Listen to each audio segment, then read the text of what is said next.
নমস্কাৰ টানি live 24x7 চেনেললৈ সকলোকে স্বাগতম জনাইছো।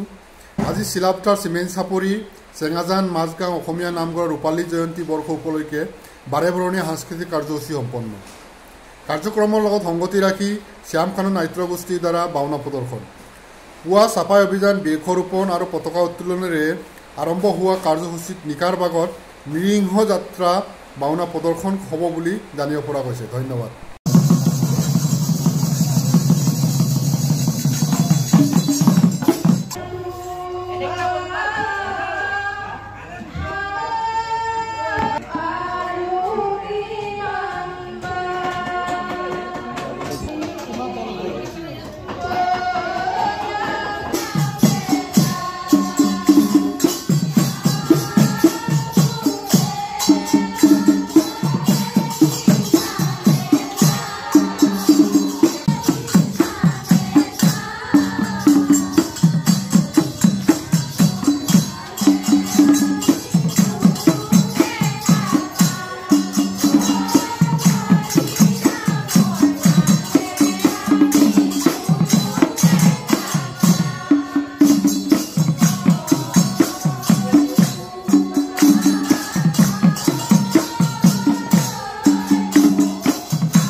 দৃশ্য হৈছে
আমি আজি সব এখন গাঁও আমি 1995 আমি এস্টাবলিশ আমি পাতিছিলো গাঁওখন যেটা খুব আমার কম পৰিয়াল আমি আছিলো এঘৰ দুঘৰ চাৰিঘৰ পাঁচঘৰ তেনেকে আমি আহি যে এখন আমাৰ ডাঙৰ এখন গাঁও হৈছে এখন আৰু তাতে আমি জাতি ধৰ্ম নিৰ্বিশেষে আমাৰ গাঁওখনৰ জাতি ধৰ্ম নিৰ্বিশেষে চেঙাজান মাজগাঁওখন আমাৰ আমি একেখন আমাৰ নামঘৰ গৃহত আমি সকলোৱে আমি ধৰ্ম চৰ্চা কৰি আছো তাই আজি আমাৰ 30 বছৰ অতিক্ৰম কৰিছে 30 বছৰত আমাৰ আজি আমি ৰূপালী জয়ন্তী হিচাপে হলেও আমি অতি পাছপৰ অঞ্চল হিচাপে আমি ৰূপালী জয়ন্তীটো আমাৰ মনৰ হেঁপাহ হিচাপত আমি পাতিব পৰা নাই যদিও আমাৰ ৰূপালী জয়ন্তী হিচাপে আমি কিছু অকণমান উন্নত কৰিব বিচাৰি আজি এইখিনি আমি কিছুমান কাৰ্যসূচী হাতত লৈছো পৰম শ্ৰদ্ধাৰ আজি চেঙাজান মাজগাঁৱৰ সমূহ ৰাইজ তথা এই উদযাপন সমিতি বিষয়ববীয়াসকল আমি এই গাঁওখন প্ৰতিষ্ঠা কৰা হৈছিল এই নামঘৰ ভাগ প্ৰতিষ্ঠা কৰা হৈছিল 1995 চনতে তেতিয়াৰ পৰা আহি আমি আজি এই 25 বৰ্ষত উপনীত হৈছোহি আমি আমাৰ এই গাঁওখনত প্ৰতি দুবছৰৰ মূৰে আমি বাৰ্ষিক স্বৰূপে আমি ভাওনা সমাৰোহ আমি পাতি আহিছো আৰু এই বছৰ আমি 25 বৰ্ষত আমি এভাগী দিনতীয়া কাৰ্যসূচীৰে আমি এভাগী দিনৰ ভাগত আমাৰ কেইটামান কাৰ্যসূচী লোৱা হৈছে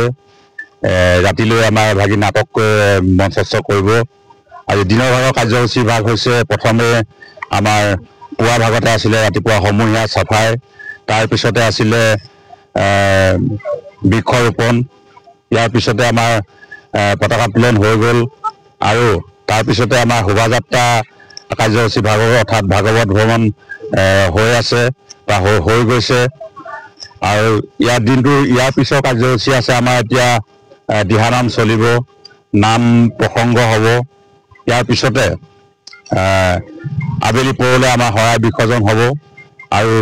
ৰাতিলৈ সন্ধিয়ালৈ আমাৰ এভাগী নাটক মঞ্চস্থ কৰিছে মাজৰবাৰী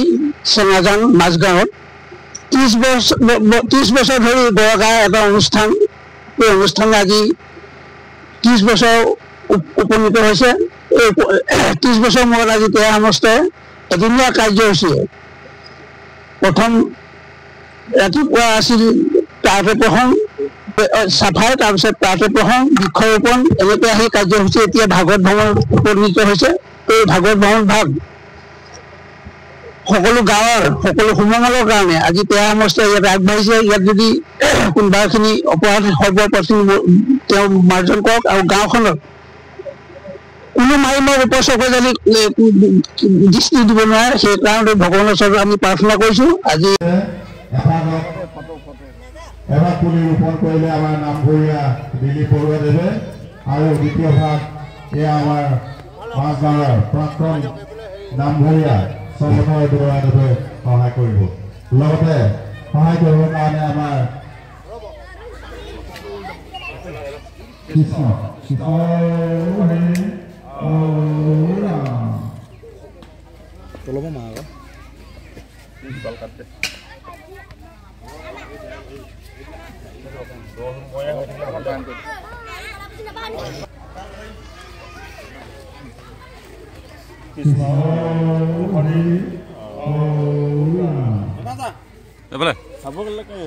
কাম কৰি থাকো চালে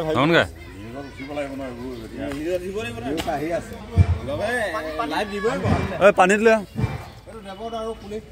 নামকেইটা কৈ দিব।